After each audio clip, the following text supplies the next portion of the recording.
Hi friends, my name is Rabbit, and thank you so much for joining me for episode 146 of our bonus exploration of the post-game content here in Jade Cocoon 2. In our previous episode, we were making our way through some more of the Islands of Fire Heat as we are rapidly approaching the final island that should hold the boss. We ended up stumbling upon Nam here in island number 5 in order to complete a quest that we had taken, or a job that we had taken, basically to avenge this spineless douchebag who lost to him and then just wanted to pay someone to beat Nam. Does this really matter in the grand scheme of things? I don't think so. I'm not sure why that's a legal job posting. You know, it's not like I can just go out there and put on a job bulletin board somewhere. This asshole scraped my car. I want someone to go and rip the fucking, I don't know, door off of the passenger side. You know, I can't do that. That's not a thing. But apparently it is in this world. So anyway, we took out Nam. He honestly was very gracious in how he received this information as to why we were even challenging him. Like, he was eager to fight us and he was fine with losing. So I don't really have much to say about Nam other than good on you, my boy. I'm glad that you've transformed so significantly from the main part of the story to the post game. I very much like what they've done with Nam's character. Either way, with that out of the way as a bit of a recap, let's just chat with him once more, and then we might actually be able to wrap up everything here in the level 5 fire forest. So let's do just that. I'm gonna challenge him next time. I gotta train first. Alright, so he's saying the same thing he said when we parted ways at the end of our last episode. So we won't belabor this. We're just gonna head on down to this. Gosh, I've been using so many of my Hellfire books because, you know, desperate times call for desperate measures, y'all. And struggle bus driver right here. I don't even know if we're in the position to take on the boss, which is kind of bad.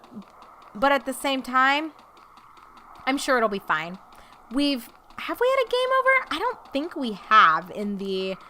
Who even knows how long we've been playing this game? I told you guys, after 99 hours, it doesn't track anymore. So for all I know, we could be at like 120 hours of gameplay, which is disgusting. And it should not be a thing that exists, but it does.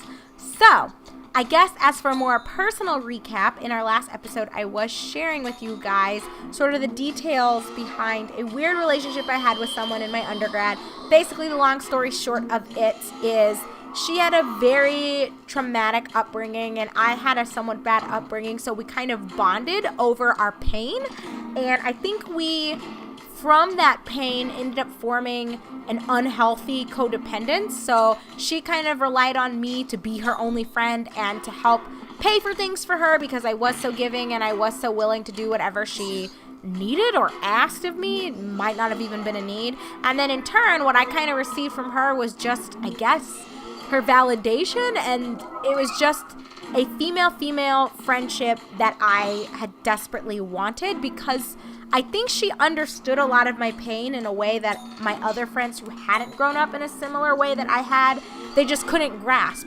So to have someone actually understand the context of things that I had endured, there was a lot of peace that came with sharing things with her because as crazy as she was and as much of a thief as she kind of was throughout our entire friendship, she wasn't judgmental. I think probably because she acknowledged that her own life was crap and she made terrible decisions all the time. So how could she, even in good conscience, judge anyone else for their actions or their thoughts or anything like that? So she was, to give her credit, not judgmental.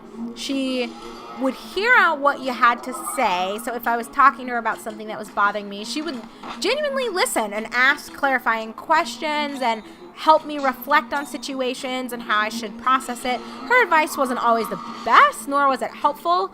Most of the time I didn't actually take her advice, but she was still just a listening being for me. And that doesn't really justify everything that I let her get away with, but I'm just saying this is something that I got from her, and that's kind of why I think we remained friends for so long. So just to spare you guys all of the nitty-gritty details, basically what ended up happening was we had kind of, I wouldn't say a major falling out, but we stopped talking because when Andrew and I got married, you know, he even basically told me, he was like, this relationship, this friendship that you have with her is just so bad for you, and you have so many other things going on. And I was in graduate school at the time, and Andrew he just felt like, you've put up with her for so long, she hasn't changed. You guys can stay friends, but you don't need to talk every day. And like I said, I'm not going to get into the details of all of that, but basically through a series of events, I guess she felt like because I wasn't as spineless as I had been previously, and I wouldn't always pick up her phone calls, I wouldn't just drop everything and plan my vacations around driving and visiting her. And I just didn't want to be involved in all of her shenanigans anymore. It was just too toxic and too unhealthy for me, and I was always frustrated in my dealings with her. It was just such a bad. I cannot believe this. This crap again. You guys, it's breaking my balls. I'm a little over this fucking spell. It's making me nervous about the boss fight, because I'm telling you, if I lose because of sudden death crap, I'm gonna be pissed off. It's not even a question. I'm going to be mad. I'm going to rage. And you guys are going to think I'm crazy. So, anyway, back to me and Lily. So, Andrew basically told me, he's like, you probably just need to stop talking to her. There's nothing that you're gaining from this. It's not a fruitful relationship. It's not even one that is fun. Like, I can understand having friendships where, you know, maybe you guys don't really get a lot from each other, except that you make one another laugh. But sometimes that's all you need, you know? Like, sometimes it's enough just to have someone who's fun, that you can watch a movie with, you can go see a play with and make fun of it the whole time. You don't always need someone to provide, how should I say this? You don't always need someone to provide counsel. You don't always need someone to listen to your deepest, darkest secrets. And he was saying, like, there's just so much bullshit to this friendship that you have with her. Is it actually even worth it to you?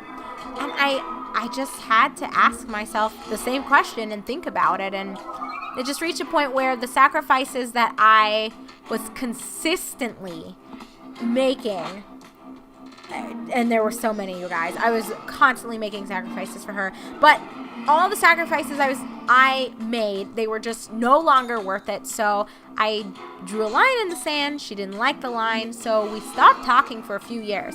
Like, I would occasionally get an email, or she'd sent me a postcard or two over the years just asking how I was doing, because I always, as stupid as it sounds, still wanted to make sure she had my address or had my phone number, even though, oh no, did not even mean for this to be a thing.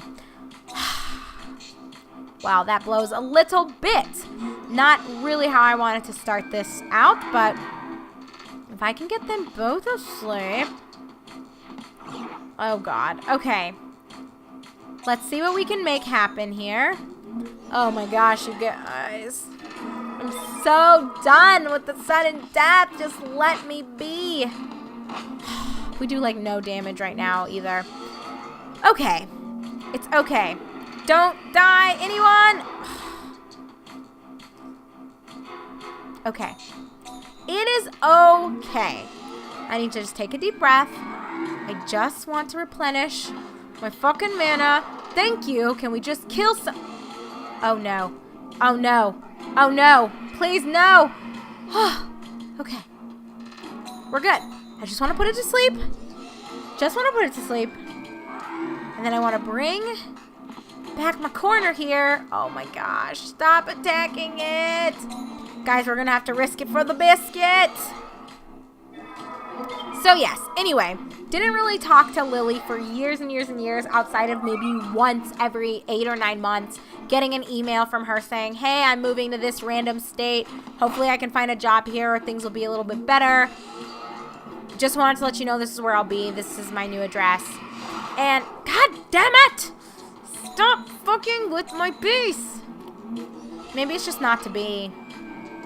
Maybe it is just not meant to be, you guys. I don't know how I'm going to do this. Like, I just don't even have the mana to keep this bullshit up. This game. It plays too much. It plays too much. When are you going to be out of mana? This is my question. Fine. Okay. Have enough. Maybe we can kill it. And it will not kill anyone on this side. Fingers crossed. I'm reaching my limit, you guys. It's hard to deal with this nonsense anymore. Okay. Please no. Please no. Please no. Please no. God damn it! I can't believe this. Again? Whatever.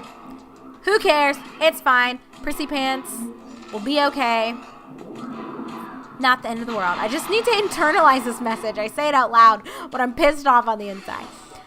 So to finish this story, I got an actual phone call from Lily a few nights ago, and it was one of those desperation pleas where she was kind of carrying on about how, upon reflecting, oh God, he almost got me. Whew, barely made it, but that is not what I was trying to look for. If I could just find, why is this thing so fast? What the fuck?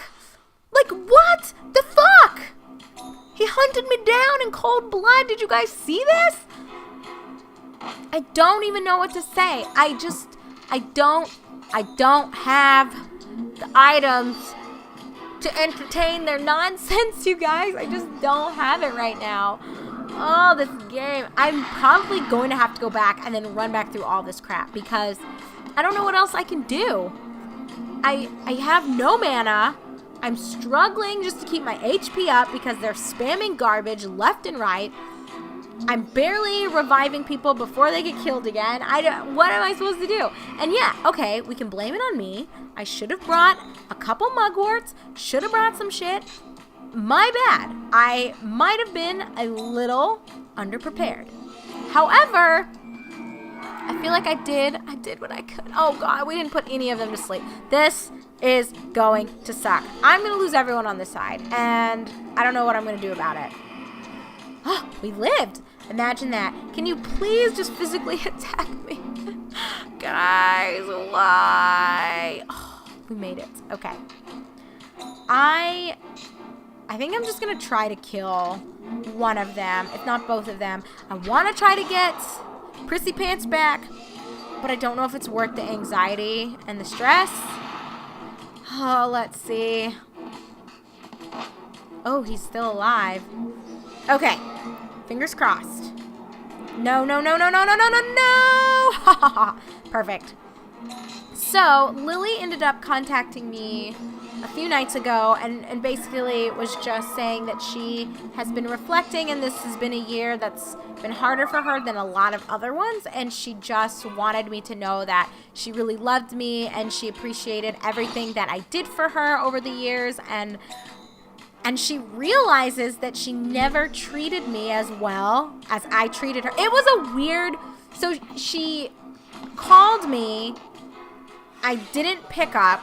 I'd gotten an email from her as well, so it's kind of weird. She emailed me, called me, I didn't answer, so the first time I heard her voice was actually through this long voicemail she left me that was detailing all of these things. And then, she added a couple other things in the email because I guess she assumed that I just wasn't picking up because I didn't want to talk to her. I'm not sure what her mentality was because I received all of these, methods of contact over a very short period of time. Like, this might not be... My memory might not be 100% accurate, but I'm pretty sure. Got the email in the morning. I saw it before I went to work. Didn't have time to reply. Got to work. She called me while I was at work. Couldn't answer for obvious reasons. And then she sent me, I think, a second email. And, yeah, I think that's... So, two emails, one long voice mail, and a text message, I think. She kind of blew up my shit, okay? That's probably all you need to know. You probably don't need me reflecting on the details. I'm sure you don't even care about Lily at this point. You're like, we get a rabbit. She was crazy. You were a pussy. You dealt with her bullshit for too long, and now she's back wanting to be friends, and we're pretty sure you're going to be a sucker and fall for it because you're stupid, and I can't even be mad at you guys for saying that because it's a little bit true.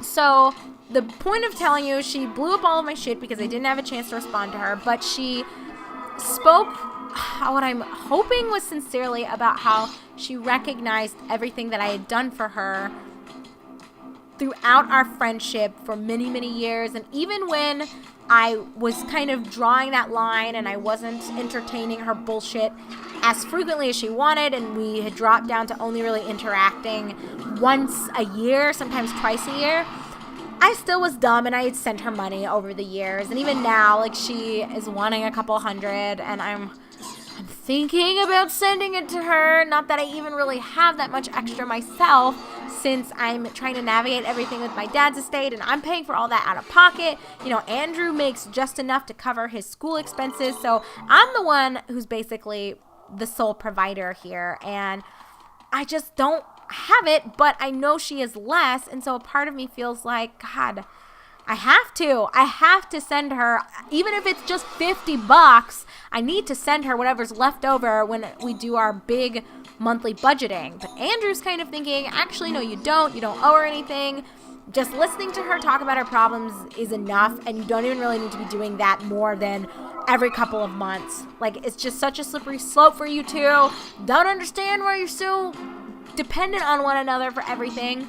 But anyway, whether she meant it sincerely or if this is just another one of her manipulative tactics because she knows that I'm a fucking softie and I'll put up with abuse longer than I fucking should, and my brain always tells me, this person's crazy, what are you doing? Stop dealing with their shit. But then my heart always says, oh, but you can't hold it against them. They're doing the best they can. They're having a hard time. So I don't know. I always waffle on that, where sometimes, you know, in certain moments of strength and confidence, I say, nope, not doing with nutty people who can't hold themselves accountable for their actions and want to act like assholes all the time. I'm not doing it. Too old for it. Too busy for it. I just am not in that headspace.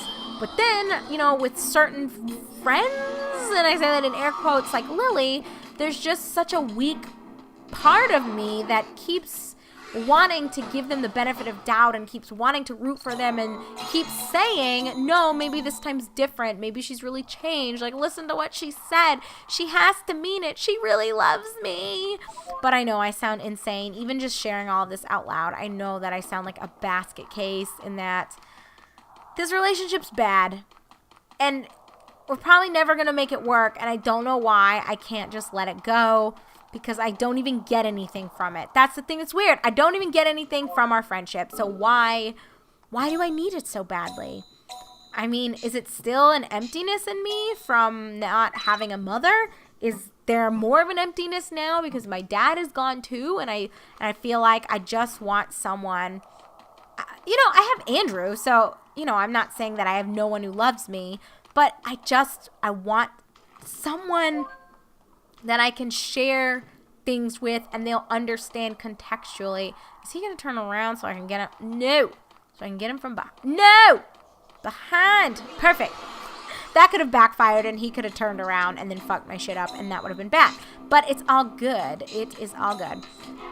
So I don't know what my problem is, you guys. You know, I'm kind of rambling, but the point just is I'm now dealing with this because Lily is just constantly blowing up my phone, and instead of just texting, she's been sending me voice messages or voice texts, and they're pretty long, like 10 minutes at a time, and she's just been detailing things that she's been going through. And you know, I gotta hand it to her, like she's had it even harder over the last like 2 years than what I really last recall. She moves every couple of months because there's always bullshit going on.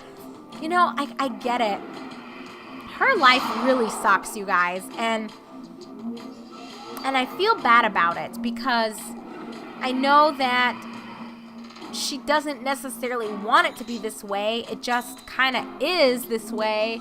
And I think although she could do better in terms of some choices and decisions she makes, I feel like given everything that she has as a foundation for who she is and how she processes information and thinks through decisions, she's at a disadvantage that can't be disregarded. And I just feel, I don't know why I keep making excuses for her and why I can't just say myself, I don't want to have anything to do with this nutcase. But I just struggle, and I can't just simply make that statement aloud or even in my mind or my heart. Like, I can't just say, fuck her, I'm done, even though I know that's what I should say. I should be able to just sing it loudly, sing it proudly, fuck this shit, I'm out. But it's just not coming off the tip of my tongue. So to be continued with that, as I'm clenching my teeth over here with how absolutely absurd this sudden death trash is. I can't even bring my team back. Like, I'm to a point where I don't have enough mana to bring back all the people that are dead. So it looks like I am just going to have to fucking, I guess, leave, because I have 3 beasts. And if this goes off, I'll have 1 beast. Okay, he's out of mana too. But, like, what am I supposed to do with this? You're joking. If, like, I can't do anything with... Oh, my God. I'm so agitated right now. I feel like I have to just leave. But I want to finish going through all of the fucking vine. Like, what is this? I can't fight anybody. Go away. In before, there was, like, a fight, and then I was going to get screwed. I guess I did just technically get started. Maybe I can just leave. Guys, but I'm not done. I don't want to bail. Not like this. But I also don't want to die. So, is it worth it? I don't know. Maybe this is a good point for me to stop so that I can reflect and make the decision. Do I want to go back, heal up? No one really in my team right now needs to be merged, but maybe there's someone in the kennel I can fuck with. The amount of time it takes to do that, it adds up, and sometimes it doesn't feel worth it. So I don't know. I'll figure it out, but for now, that's kind of everything that's been going on with me lately. Like I said, to be continued. I'll let you know how much I interact with Lily and where that goes, if I'm a sucker and send her a couple $100 over the course of the next few months as I'm trying to navigate my own crises and just living as an adult, you know. Life sucks. It's so hard, you guys. I hate dealing with people. This is why I'm an introvert, because then when you're just at home alone with your guinea pigs and your birds, you don't have to worry about people using you and abusing you, right? It's just, life is so much sweeter and simpler. Not to sound like a diva. No, I'm just being a little dramatic. Things will be fine. I know it'll be okay. I know what I need to do, and I know that I need to put my foot down and be stern and firm with her. It's just going to all come down to, what do I actually put into practice when those moments arise that she actually is demanding something from me or offering to come visit, aka basically wanting a place to stay. That'll probably transition into her wanting to live with us for a while. You know, I just need to be firm. That's what it comes down to. So that is that. Thanks for listening, everyone. When we resume in our upcoming episode, I will have made the decision if I want to keep exploring this or if I want to just backtrack, and we'll just finish this together once we're back in better shape, because we're struggling a little bit thanks to that garbage sudden death crap. So anyway, again, thank you for watching. I am your host, Rabbit, and this is our blind bumbling about of the post-game bonus section of our playthrough for Jade Cocoon 2. So I'll see you guys very shortly.